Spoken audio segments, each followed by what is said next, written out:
The Obama administration put new pressure on Egypt today to move quickly toward democratic reforms. NBC's Mike Vaquera is at the White House with more on that tonight. Mike, good evening to you. Good evening, Lester. The president spent part of his day on the phone with world leaders and getting an update from staff on the situation in Egypt. This as the White House is hailing the resignation of Gamal Mubarak from the National Party as a positive step. At a previously scheduled summit of world leaders in Germany, today, Secretary of State Clinton publicly embraced a transition process headed by the newly installed Vice President, Omar Suleiman. And she warned that elements within Egypt may try to derail reform. Concrete steps that people who are engaged in it and looking at it can believe is moving toward an outcome that will permit an orderly establishment of the elections that are scheduled for September. And that takes some time. But who would lead Egypt during that time?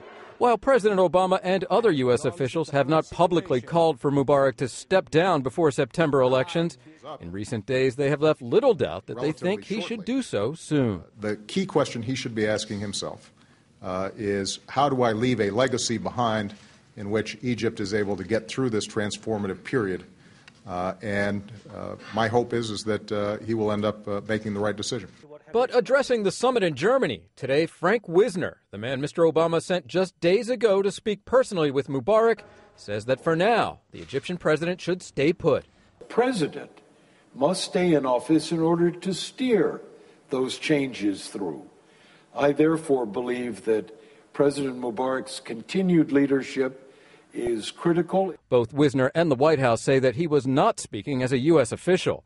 But other experts agree and fear that siding with protesters and pushing Mubarak too hard to leave might force him to dig in instead.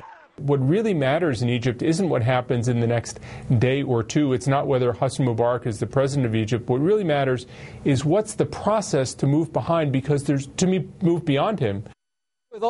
Lester, even with all the statements, meetings, and phone calls, White House and administration officials remain eager to knock down the perception that they are in any way orchestrating events in Egypt. As Secretary Clinton put it today, we are on the outside looking in. Lester? Mike Vaquera at the White House, thank you. In this program note, tomorrow on Meet the Press, David Gregory will have an exclusive interview with Egyptian opposition activist Mohammed El Baradei.